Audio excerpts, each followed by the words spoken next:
Hello friends, welcome back to my YouTube channel Plants, Pots and Bonsai. আমি প্রণব। আজ একটি Chinese বট তথা Ficus মাইক্রোকার্পার উপর কাজ করব। এটি কাটিং থেকেই গ্রো করা একটি চারা, কয়েক বছর হয়েছে। তো এর কাণ্ডের মধ্যে একটা বিশেষ টুইস্ট রয়েছে গাছটি, এবং একটু স্ল্যান্টিং স্টাইলে রয়েছে, স্ল্যান্টিং আপওয়ার্ড স্টাইল, এবং সার্বিক এটার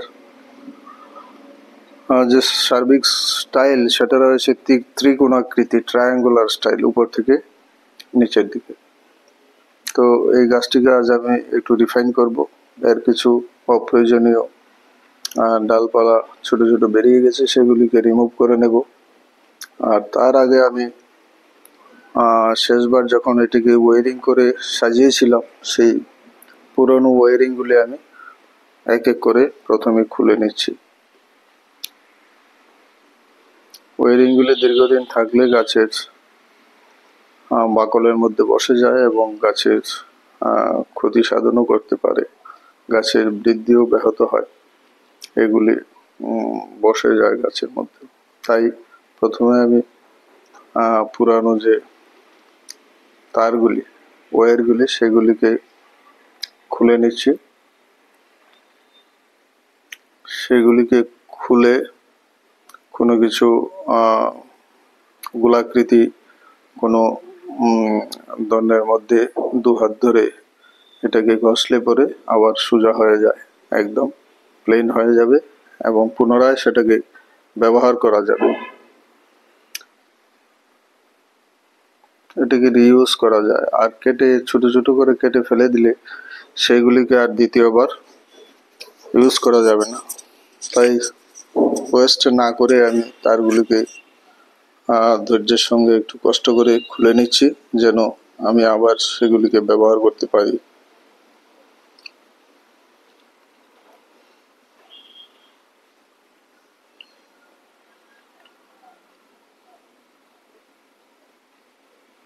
এটিও গ্রো করা চারা, বড় গাছ থেকে স্টাম্প প্রুনিং এর পরে এটাকে লাগিয়ে দিয়েছিলাম।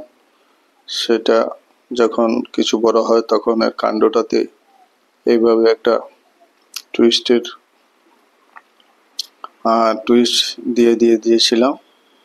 তো তাই গোড়াটা একটু স্পাইরাল দেখা যায়। প্রায় 3 বছর হবে এর বয়স, কাটিং থেকে এখন পর্যন্ত গ্রো করা অবধি।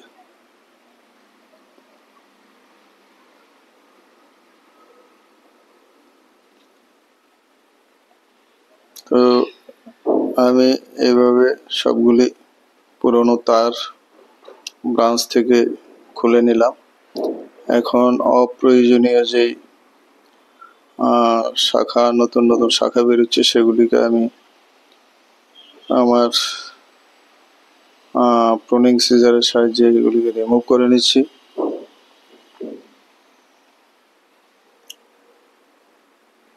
রিমুভ করে আবার আমি পুনরায় প্রয়োজন অনুযায়ী সামান্য ওয়ারিং করে দেব এবং গাছটিকে একটি নতুন স্টাইল দেব, সামান্য প্রুনিং করে, ওয়ারিং করে।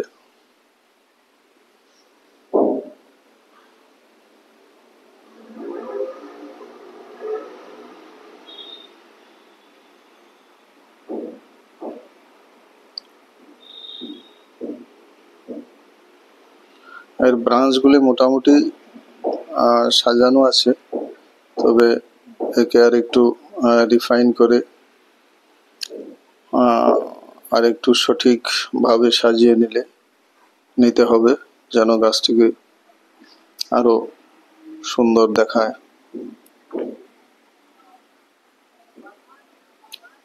এই জন্য আমি প্রথমে উপরের দুটো ব্রাঞ্চকে সরু তার দিয়ে একটু ওয়ারিং করে নিচ্ছি।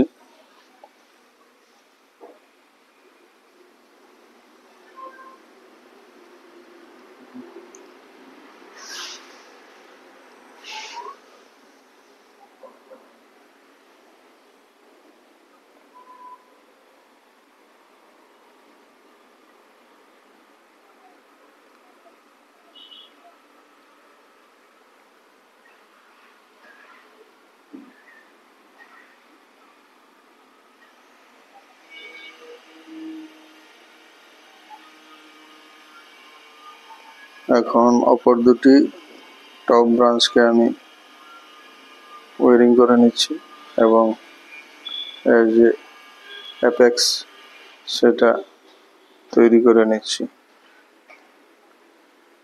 এই সর্বোচ্চ শাখাটি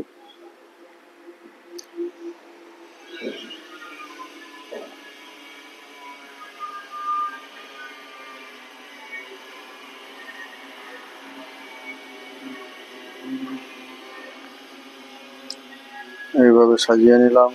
এখন অপেক্ষাকৃত বড় ব্রাঞ্চগুলিকে আমি একটু ওয়ারিং করে নেব, একটু প্যাড তৈরি করার জন্য।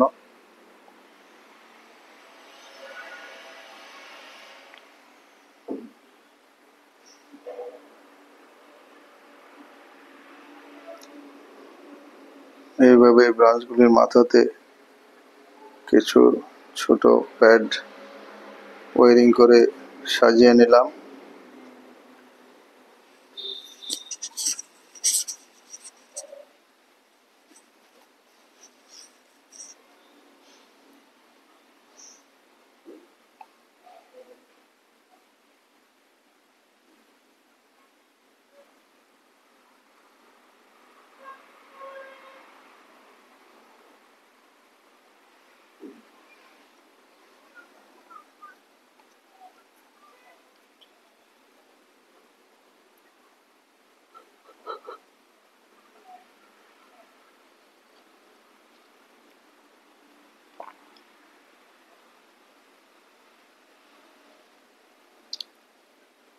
এর উপরের ব্রাঞ্চটিকেও আমি একটু ওয়ারিং করে নিচ্ছি।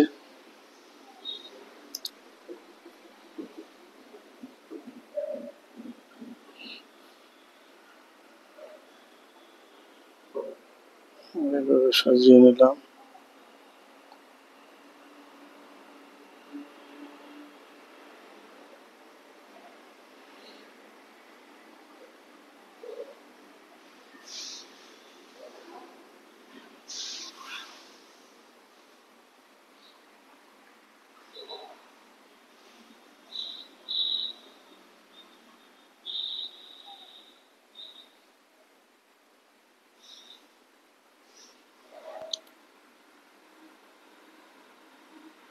এখানে উপরের যে ব্রাঞ্চগুলি সেগুলিকেও ক্রমান্বয়ে আমি একটু ওয়ারিং করে সাজিয়ে নিচ্ছি।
এখন এই দুটো ব্রাঞ্চকে সামান্য ওয়ারিং করে সাজিয়ে নিতে হবে।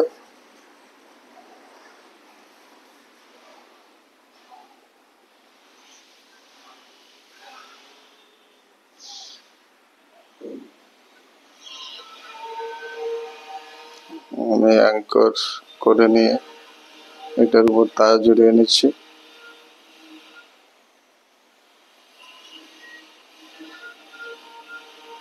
এখন ব্রাঞ্চটিকে যথাস্থানে সাজিয়ে নিচ্ছি।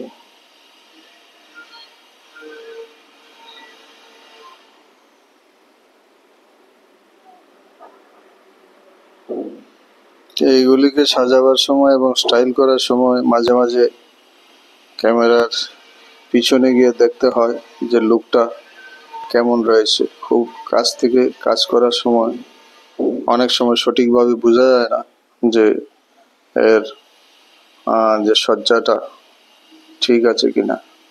তাই মাঝে মাঝে ক্যামেরার স্ক্রিনের মধ্যে দেখলে অনেকটাই সুবিধা হয় যারা আমার মতো একা কাজ করেন।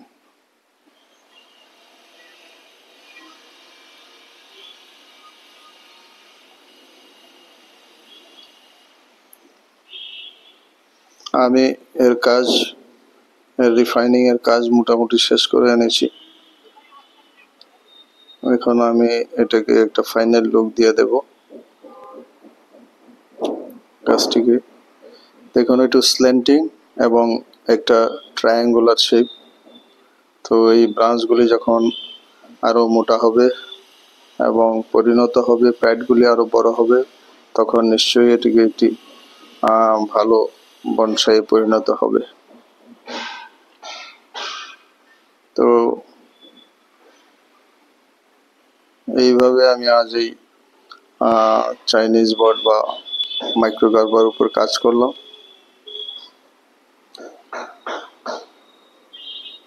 ভিডিওটি ভালো লাগলে লাইক করে দেবেন, ভুলবেন না।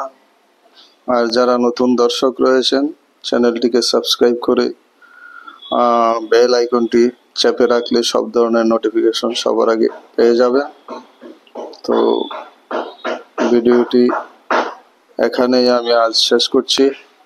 আবার দেখা হবে নতুন ভিডিও নিয়ে। ততক্ষণ সবাই খুব ভালো থাকবেন, সুস্থ থাকবেন। নমস্কার।